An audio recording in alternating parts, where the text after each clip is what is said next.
Pues gracias, señor, ayúdame. El mensaje se podría titular ¿qué hacer en los tiempos finales? ¿Qué hacer en los tiempos finales? Y vamos a leer en Marcos capítulo 13. Marcos capítulo 13, el versículo 3 en adelante. Marcos 13, 3 en adelante.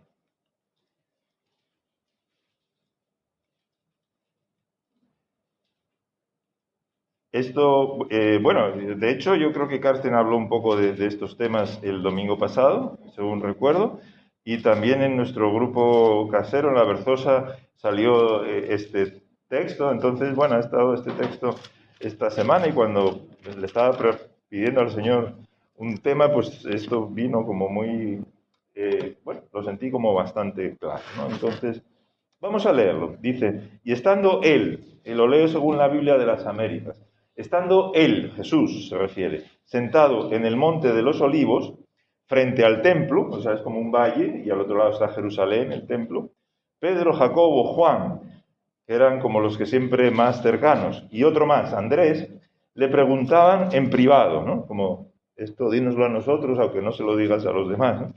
Dinos, ¿cuándo sucederá esto? ¿Qué señal habrá cuando todas estas cosas se hayan de cumplir? O sea, ¿cómo sabemos que son los tiempos finales y cuándo va a ser y qué señales va a haber, ¿no? Entonces Jesús comienza a decirles. Jesús comenzó a decirles. Y entonces, ¿qué hacer en los tiempos finales? Bueno, aquí aparece una cosa, ¿no? Que es, cuidad, mirad que nadie os engañe. O sea, es la primera cosa, ¿no? Versículo 5, Marcos 13, 5. Lo primero, que nadie os engañe. O sea, tal vez los tiempos finales podríamos decir que son unos tiempos de engaño, ¿no? De engaño. Y empieza a explicar un poco los engaños. Muchos vendrán en mi nombre, diciendo, yo soy. Mi Biblia añade el Cristo. No todas lo dicen porque en el original no dice el Cristo, es como yo soy, pero claro, se supone que lo que quieren decir es el Cristo, ¿vale? Yo soy, y engañarán a muchos. Vale.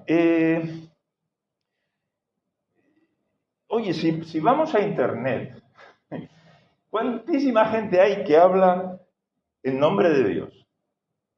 Podemos poner vídeos en YouTube o en Facebook o donde sea de cientos de personas que hablan en nombre de Dios. Pero Jesús dice, vendrán muchos en mi nombre. Entonces, bueno, ¿cómo saber? ¿Cómo saber que no nos engañamos?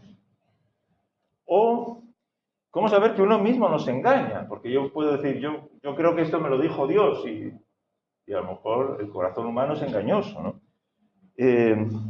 ¿Cómo distinguir, no?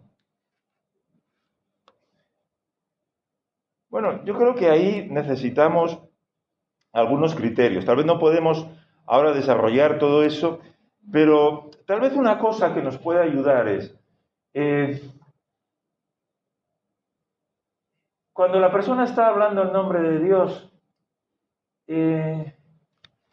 ¿será su propia carne? O cuando yo estoy hablando en nombre de Dios, ¿será mi propia carne? ¿Cómo distinguirlo? Y hay un criterio muy importante que es la Biblia, claro. O sea, hay cosas que la Biblia lo dice muy claro pues no quiero. Bueno, entonces, está muy claro, ¿no? Sujetaos, Dios me ha dicho otra cosa. No. Entonces, hay cosas que están muy claras, pero hay otras que ¿cómo saber, no? Pues yo creo que algo que podemos mirar, el peligro de Internet es que alguien puede estar hablando en nombre de Dios con palabras muy bonitas, con mucha fuerza, con mucha convicción, pero ¿conocemos a esa persona? Claro, es el peligro a veces, ¿no? Entonces, como un criterio es, bueno, eso dicen que es el nombre de Dios, pero yo lo siento también, el nombre que Dios me lo está diciendo por medio de esa persona. El Espíritu Santo me está hablando. ¿eso es compatible con lo que dice la Biblia? ¿Eso refleja a Jesucristo? ¿Eso lo diría Jesús? Entonces hay cosas que podemos ver que, claro, a la persona de Internet no la conocemos. Y es malo eso, quiero decir. Porque un criterio para distinguir si el que habla es en nombre de Dios o es mi carne o es la carne de otra persona, también sería como decir, esa persona ha sacrificado su carne.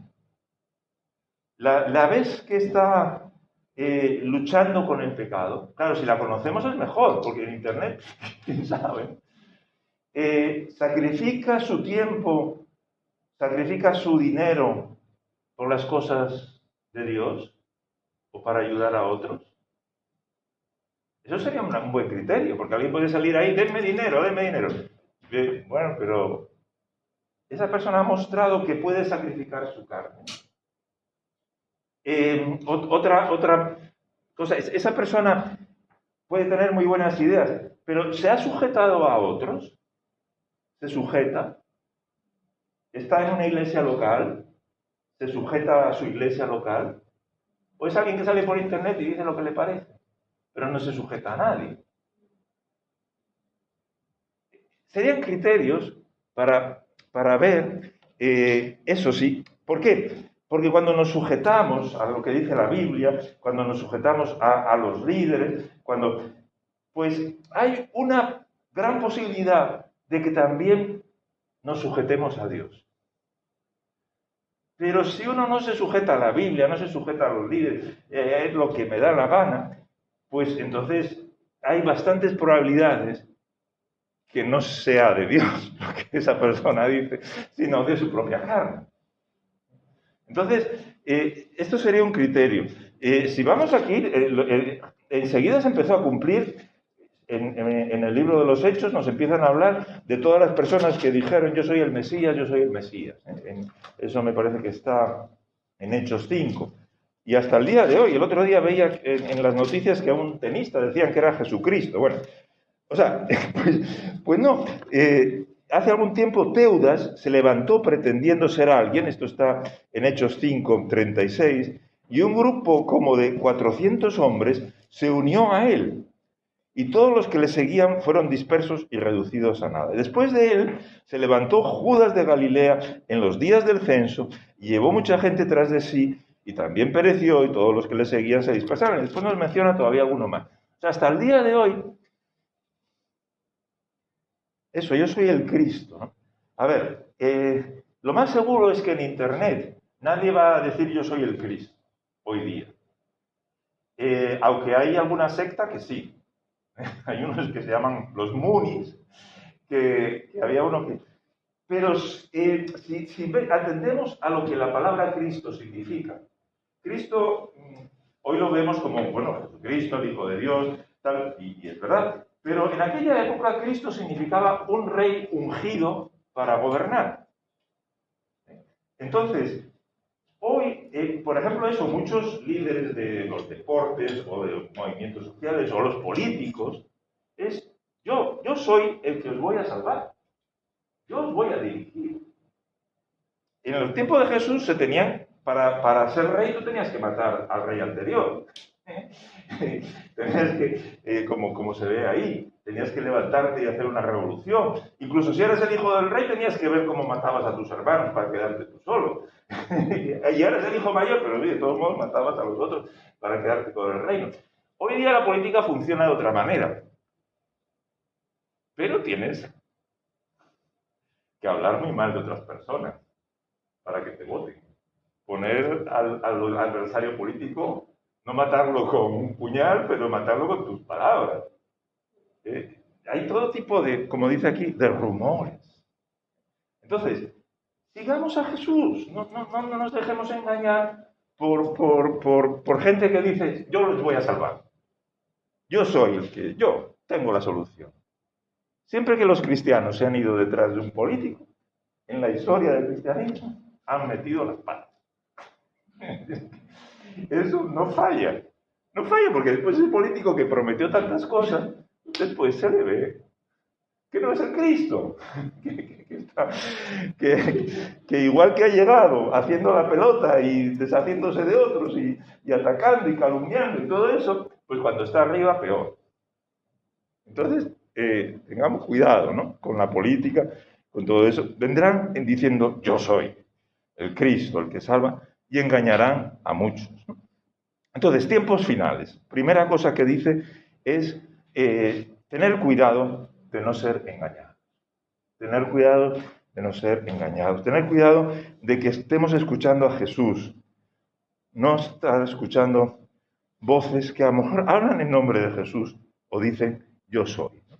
Pero no es Jesús, no es el Cristo. Hay un libro que me gustó, que está en inglés, que dice Jesús for President. Jesús for President. Y uno dice, bueno, ¿cómo es esto? Pues es que lo que para esa persona significa presidente, es muy parecido a lo que ellos oían cuando decían Cristo. Es el Mesías, el rey ungido para gobernar. En España no hay presidente, bueno, el presidente del gobierno, sería Jesús para presidente del gobierno.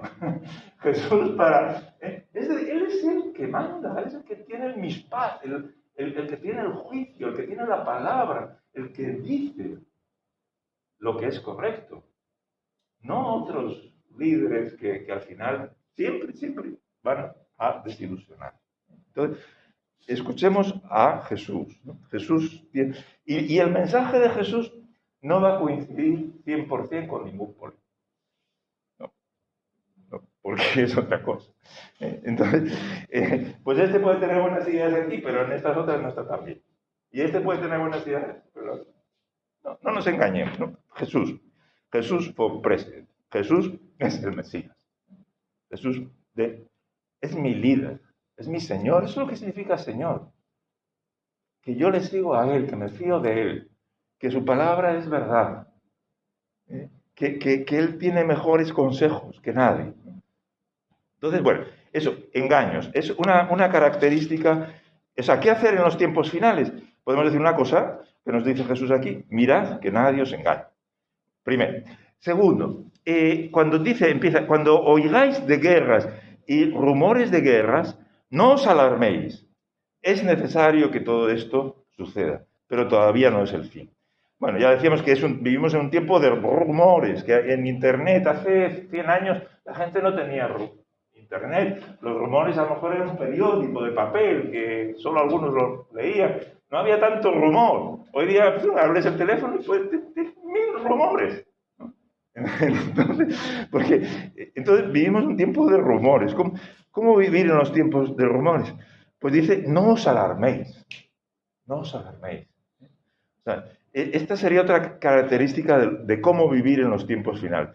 No alarmarnos. ¿Por qué? Y dice, es necesario que todo esto suceda, pero todavía no es el fin.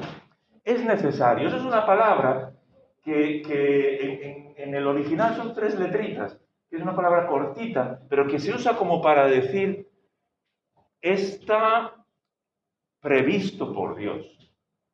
Dios está en el control. Confía. No te alarmes porque es necesario, quiere decir, porque Dios está en el control. Aunque te parezca que no, Dios está en el control. Aunque nos parezca que no, Dios está en el control. Entonces, es necesario que todo esto suceda. Confía que Dios está en el control. Y añade otra cosa que es muy interesante, pero todavía no es el fin. En Mateo 24 Jesús dice, es que ni el Hijo lo sabe, o sea, ni yo lo sé, dice Jesús, solo el Padre. Me refiero a que es interesante que Jesús nos dice, ¿cómo vivir en los tiempos finales?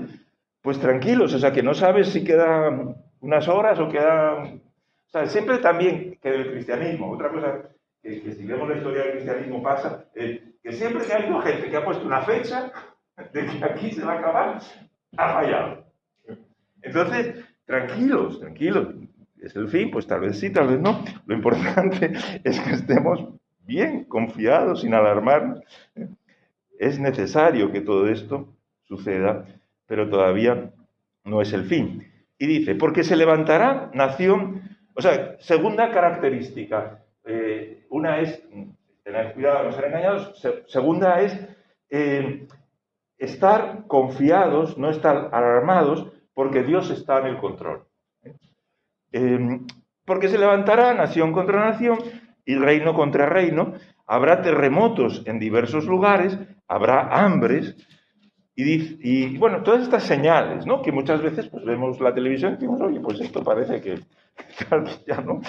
Y son tiempos finales, estamos hablando de eso, tiempos finales, cómo vivir en los tiempos finales. Pero Jesús también dice, bueno, vale, sí, pero esto solo es el comienzo de los dolores.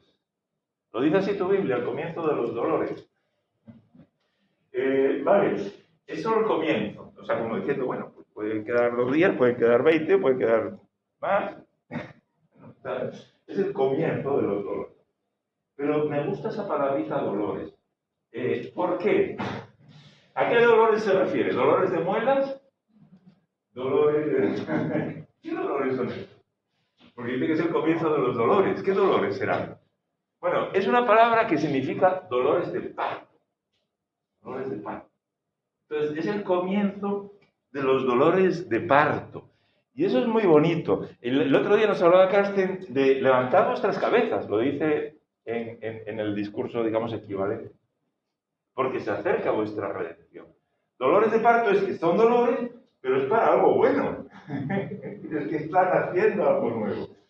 Las Biblias, fíjate, la Reina Valera dice el final de este siglo. Algunas dicen el final del mundo, pero está mejor traducido como dice la Reina Valera, que no dice el final del mundo, dice el final del siglo. Porque es el final como de una época. Siglo significa una época. Pero ¿qué empieza? Otra. El reinado del Mesías. Viene el Mesías. Entonces, es el comienzo de los dolores de parto de algo nuevo. Entonces, levantemos la cabeza, ¿no? Entonces, otro motivo entonces para decir, no nos alarmemos. O sea, ¿cómo vivir los tiempos finales? Con esperanza, con la cabeza levantada, diciendo qué bien, ¿no? Que son dolores pero de parto, son dolores de parto. Es una palabra la que está ahí que solo significa dolores de parto, no sirve para otros dolores, se refiere a eso, ¿no? Vale, entonces, esa característica, confiados, con la cabeza alta, son dolores de parto. Otra cosa más, dice, versículo 9, estad alerta, porque os entregarán a los tribunales y seréis azotados en las sinagogas y compareceréis delante de los gobernantes y reyes por mi causa para testimonio de ellos. Mi Biblia, esta es la de las Américas, dice, estad alerta, pero literalmente, no sé cómo dice de tu Biblia, literalmente sería, mira por ti mismo, mirad por vosotros mismos. Lo dice así, mirad por vosotros mismos, o cuidar de vosotros mismos. Cuidad de vosotros mismos porque os entregarán. Es interesante si lo analizamos, porque no dice cuidad de vosotros mismos para que no os entreguen, para que cuando vayan a entregar, escapéis, ¿no? No dice eso, dice cuidad de vosotros mismos porque os entregarán a los tribunales y seréis azotados. Tribunales, otro dice concilios, literalmente es el Sanedrín, que era como la autoridad judía máxima, y las sinagogas, y compareceréis delante de gobernadores y reyes. O sea, se refiere a persecuciones religiosas o políticas, se refiere a persecuciones. Pero dice, mirad por vosotros mismos, mirad, cuidaros a vosotros mismos, pero no dice para que escapéis cuando os van a entregar, sino dice, para testimonio a ellos, dice al final. Se entregará para testimonio a ellos. Entonces, ¿cómo vivir en los tiempos finales? Es interesante, es cuidarse a uno mismo para que cuando venga la persecución, las dificultades, en España a lo mejor no te persiguen por ser evangélico, por ser cristiano de esta manera, de ir a los tribunales. Algunas cosas puede ser que sí, porque, no sé, si alguien da una enseñanza y le molesta a alguien de, qué sé yo, de un grupo de homosexuales, lo que tú has dicho sobre, pues te pueden poner un juicio, ¿no? O sea, algunas cosas pueden pasar. Pero, en general, tenemos bastante libertad, podemos decir eso. Pero en los tiempos finales puede ser acusado. Primero, nuestros hermanos en todo el mundo son perseguidos mucho más, ¿no? En la India, en países árabes, en China, hay mucha más persecución. Eso estamos ahí también. Pero cuando no tenemos esa persecución, a veces sí la tenemos de otras maneras. Estaba viendo una película donde un joven decía, bueno, es la que comentaba el otro día, no miréis arriba, una comedia, pero un joven decía, bueno, yo desde pequeñito mis padres eran creyentes y tal, ahora los odio, pero sí, pero yo algo me ha quedado, pero no se lo digas a nadie, no se lo digas a nadie. O sea, como que hay esa película, ¿no? Que a algunos les gusta, a mí no tanto, pero bueno, que se llama El cristiano de la secreta, ¿no? Que nadie lo sepa, ¿no? Bueno, entonces, hay ese tipo pero qué bonito que es, cuidaos a vosotros mismos para testimonio a ellos. Quiere decir que cuando vengan, o sea, que yo tengo que cuidarme, yo, Antonio, cada uno de nosotros, para que cuando venga la persecución, lo que salga sea testimonio. No protesta, no queja, no mal humor, no ojalá te caiga un rayo encima, ¿no? Sino que salga un testimonio a ellos. Y eso, claro, por eso hay que cuidarse. No dice cuidarse para que no te persigan. Dice, por ejemplo, la segunda carta de Pedro, no, la primera carta de Pedro, que todo el que quiera ser cristiano va a ser perseguido. Entonces, no es que no te vayan a perseguir. Si destacas un poco como cristiano, das un poco de palabras, dices algo, pues en tu familia, en tu trabajo, en aquí o en allá, te va a caer encima. Pero la cosa es que salga testimonio. Y testimonio significa que va a salir algo que no se espera. Que va a salir algo que los va a dejar descolocados. Cuando Jesús dice, acompaña una milla más a los romanos. O cuando te pide esto, dale otra cosa. Cuando te pone juicio, dale otra cosa. Va a salir algo que va a ser testimonio para ellos. Me gusta una comparación que escuché una vez, que es que cuando yo exprimo un limón, sale limón. Cuando exprimo una naranja, sale naranja. Y cuando exprimo un cristiano, ¿qué sale?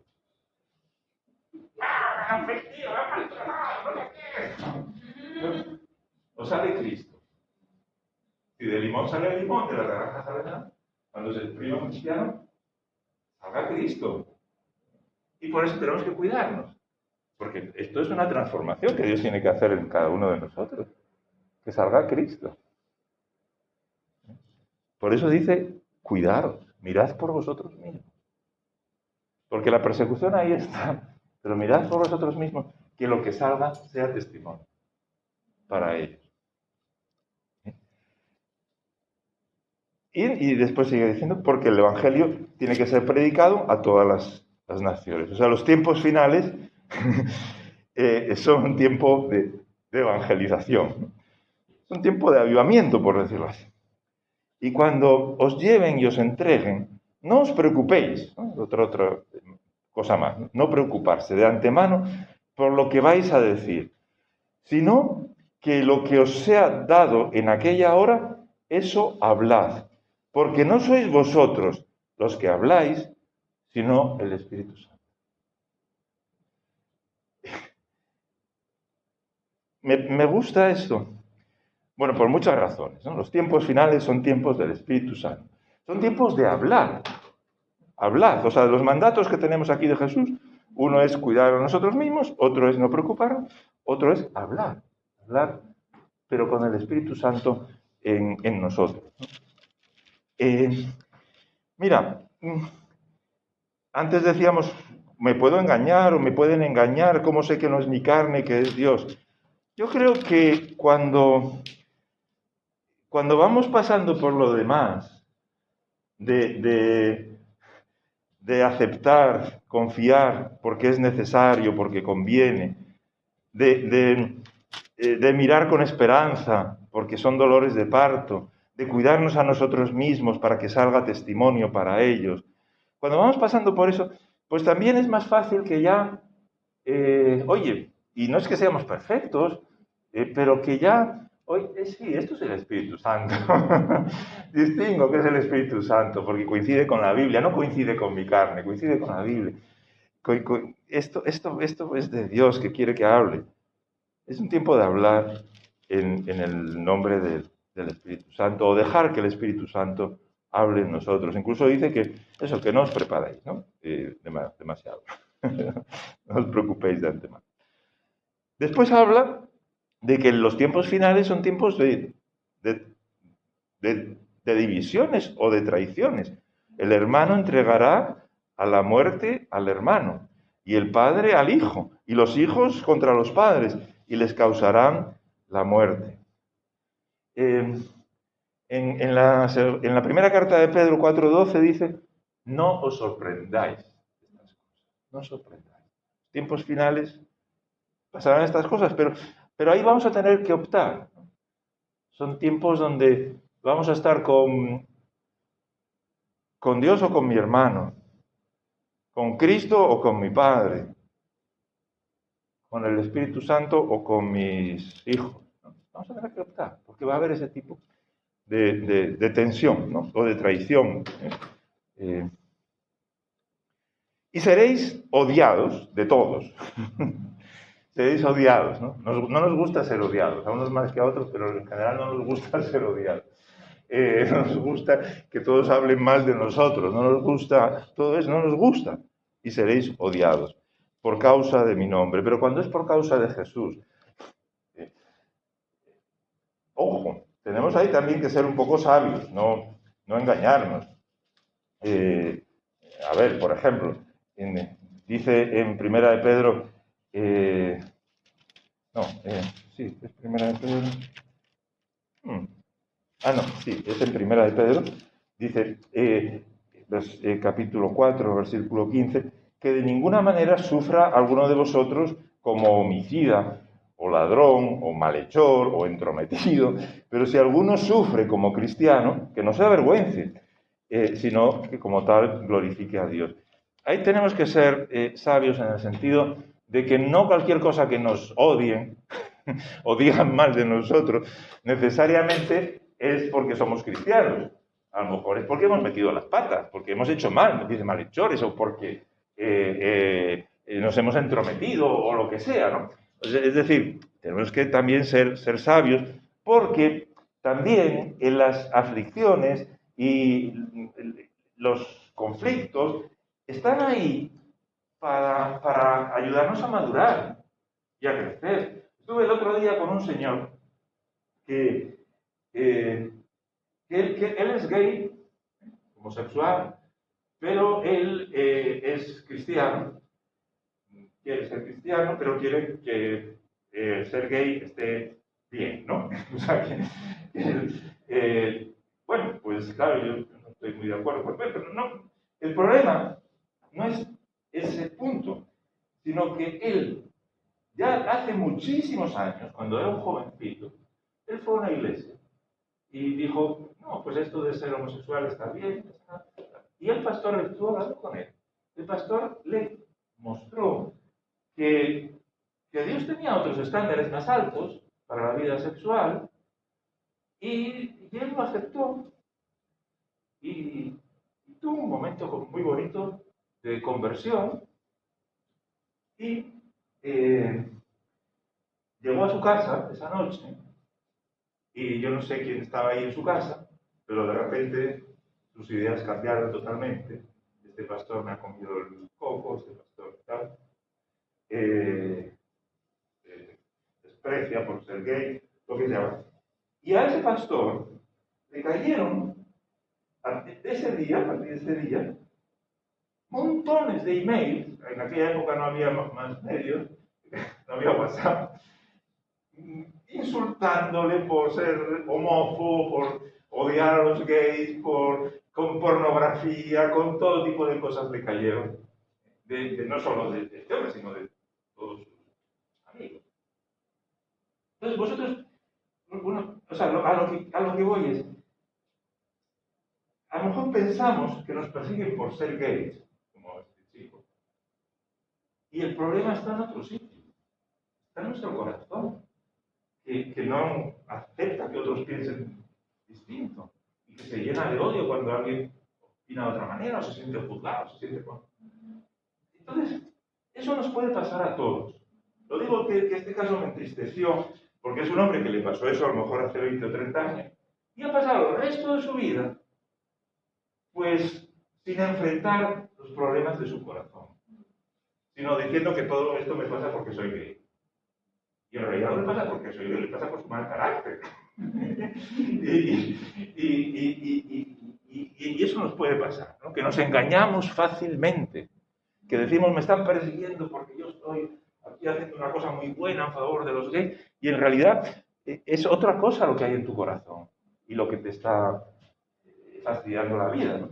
Y si no tenemos esa capacidad, el Señor nos tiene que abrir los ojos y tenemos que ser humildes para decir, oye, ¿por qué me están persiguiendo?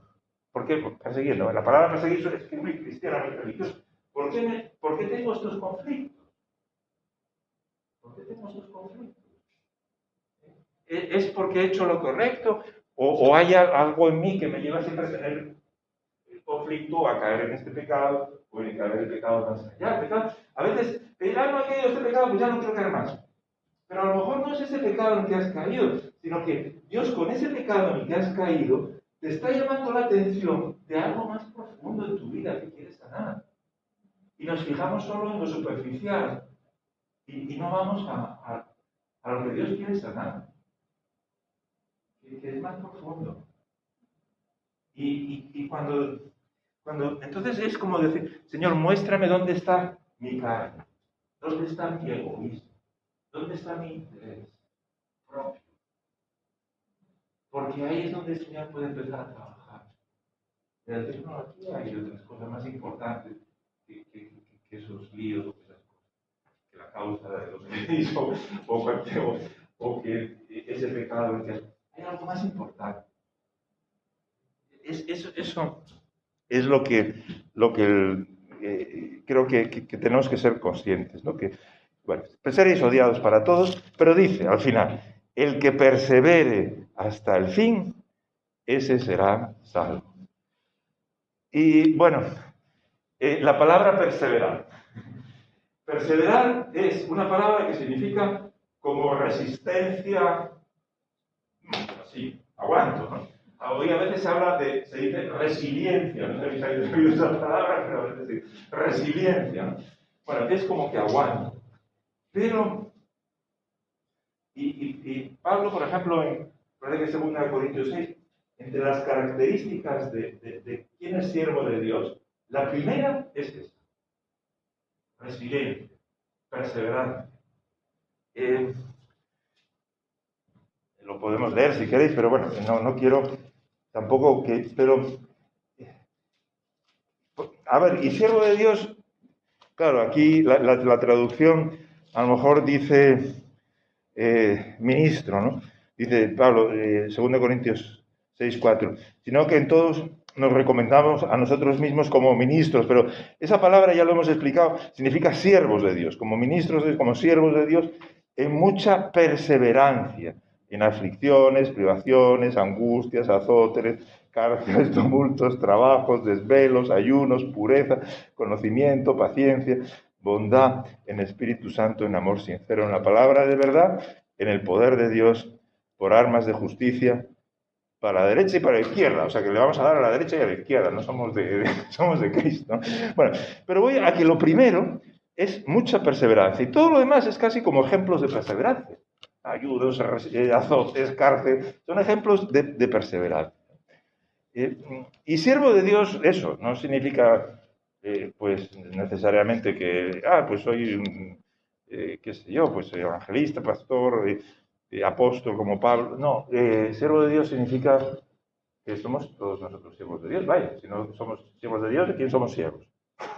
Todos somos siervos de Dios. Entonces, una característica del siervo de Dios es la perseverancia. Ahora, ¿de qué va la perseverancia? Yo creo que la perseverancia, mira, este texto es como que ¡pum!, nos trae otra vez al principio. ¿En qué es la perseverancia? Maestro, dice al principio, le preguntaban en privado, ¿cuándo será esto? Pero dice que él estaba sentado en el monte de los olivos frente al templo y le preguntaban cuándo va a pasar. El monte de los olivos era donde Jesús iba a orar. Lo dice en Lucas 22, que era su costumbre ir al monte de los olivos cuando estaba en Jerusalén. Ahí iba a orar y allí fue donde oró después de la última cena, ¿no? Iba al monte de los olivos a orar. Y estaba ahí con sus amigos, Pedro, Jacobo, Juan y Andrés. Creo que ahí está un poco la clave de todo. O sea, ¿qué hacer en los tiempos finales?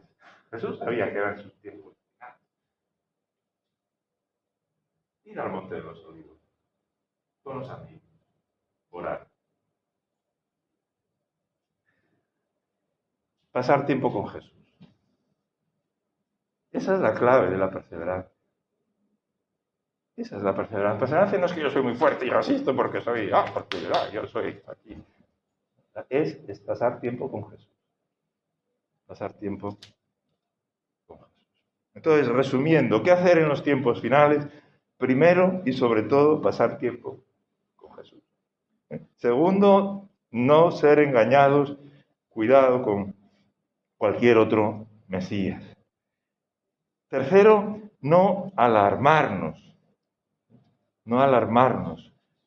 Estar confiados en que es la voluntad de Dios y tener esperanza, porque son dolores de parto. Cuarto, creo que vamos por cuarto, cuidarnos a nosotros mismos para que lo que salga de dentro sea testimonio para ellos. Quinto, escuchar al Espíritu Santo, evangelizar, hablar, no nosotros, sino el Espíritu Santo. Quinto. Y sexto, perseverar. Pero perseverar es la consecuencia de todo lo anterior. Amén. Amén. Bueno, pues no sé si queréis comentar algo. Hay tiempo, un poquito, para críticas, comentarios, ampliaciones, testimonios. ¿Qué queréis comentar? Bueno, algo, Sí. pastor, que le estaba contando que cuando uno dice que ama a Dios y no se sujeta al líder, al pastor, entonces, yo creo que no ama a Dios todavía. Sí. Bueno, yo diría, a ver, que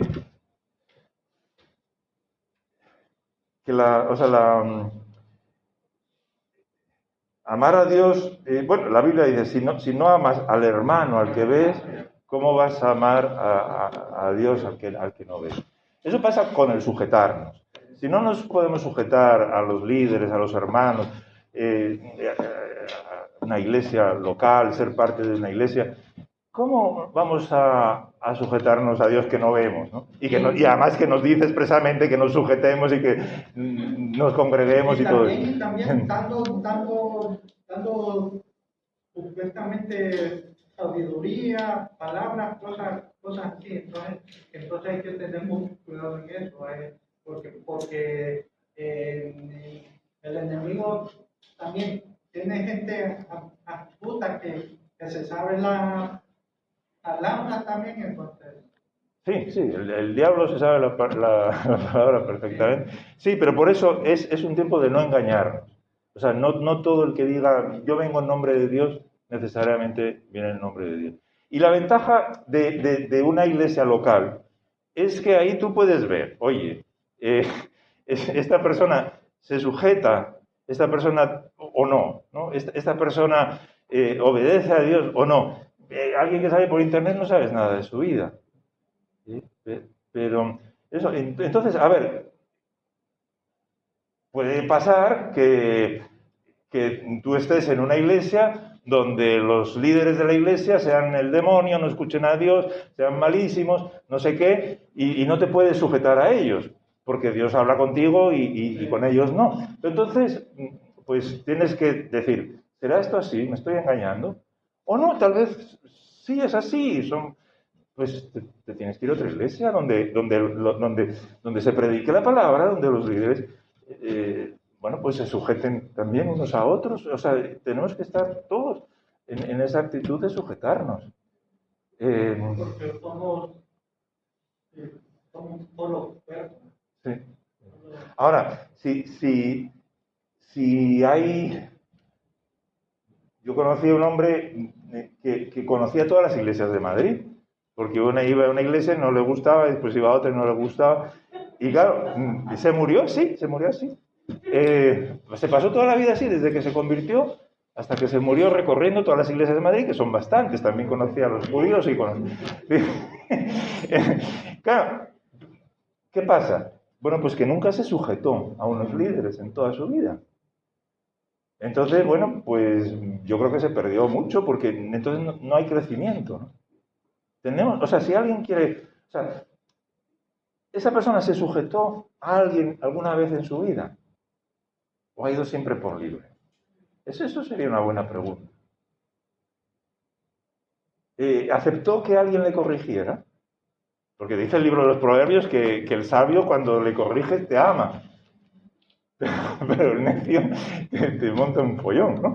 Entonces, ¿aceptó a que hubiera personas que le dirigieran? Porque si no has aceptado nunca que te dirija, tú tampoco puedes dirigir a nadie. No. ¿Cómo vas a dirigir si nunca te has sometido a nadie? Has seguido a tu carne toda la vida. Entonces, sí, para no engañarnos tenemos que... Eso, y es ver un poquito eso. Esa persona se sujeta, esa persona... ¿qué hace con...? Porque sí, la Biblia nos dice que llegarán esos tiempos que habrá personas que entrarán por las casas, que no sé qué. Bueno, nos advierte de todas estas cosas. Entonces, que seamos cuidadosos, ¿no? No sé si eso respondes. No. Pero sí, la señal, o sea, todos nosotros, para escuchar a Dios tenemos que matar nuestra carne. Y una manera de matar nuestra carne es que nuestras ideas están muy bien, pero las tenemos que sujetar a la palabra. Y otra manera de matar nuestra carne es que nuestras ideas están muy bien, pero nos sujetamos a una iglesia. Ese sería...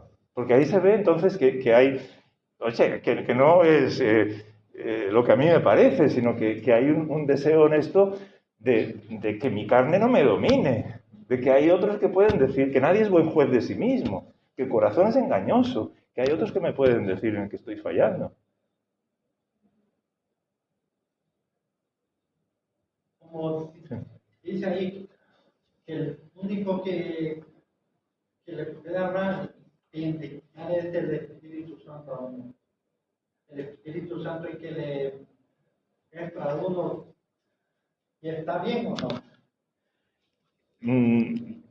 A ver, sí, o sea, sí puede llegar esa situación donde tú digas, yo no veo el Espíritu Santo en esta iglesia y yo estoy muy convencido de que el Espíritu Santo me está hablando a mí. Eso sí puede suceder. No creo que sea lo normal, porque aunque toda iglesia es imperfecta, pero en toda iglesia, en casi toda, está el Espíritu Santo, hay personas que quieren escuchar a Dios, y incluso, oye, a ver, David con Saúl.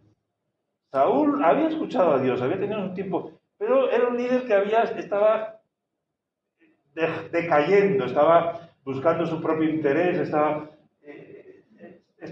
Pero ¿qué hizo David?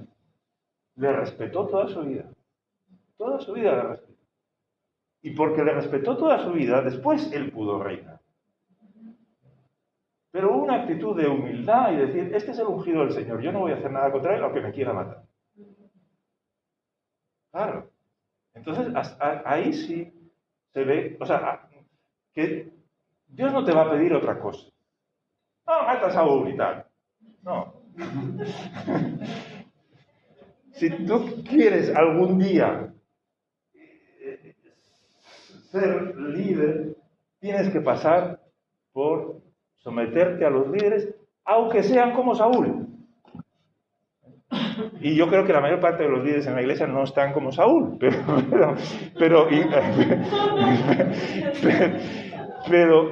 eso fue lo que para llegar. Ahora, si dices, no, es que este es peor que Saúl, no sé, bueno, pues tienes que ir a otra iglesia, oye, pues si hay muchas, ¿no? Hay muchas, no todas serán tan malas. Entonces sí puede llegar un caso excepcional que te tienes que ir a otra iglesia, pero lo normal es que si no te sujetas aquí, en esa otra iglesia te va a pasar lo mismo. Y en la otra, y pues como este señor toda su vida de iglesia en iglesia. Claro, porque nunca se sujetó. Entonces el problema se repite. Entonces, el Espíritu Santo sí nos habla directamente, pero no va a contradecir su palabra, y en su palabra está ese mandato de sujetarnos a los líderes, de tener esa actitud. Bueno, pues para poder un día también guiar a otros, porque si no, ¿qué vas a guiar? Solo vas a meter líos a las personas, pero van a acabar todos divididos. Para guiar a otros tienes que haberte sujetado primero. Amén.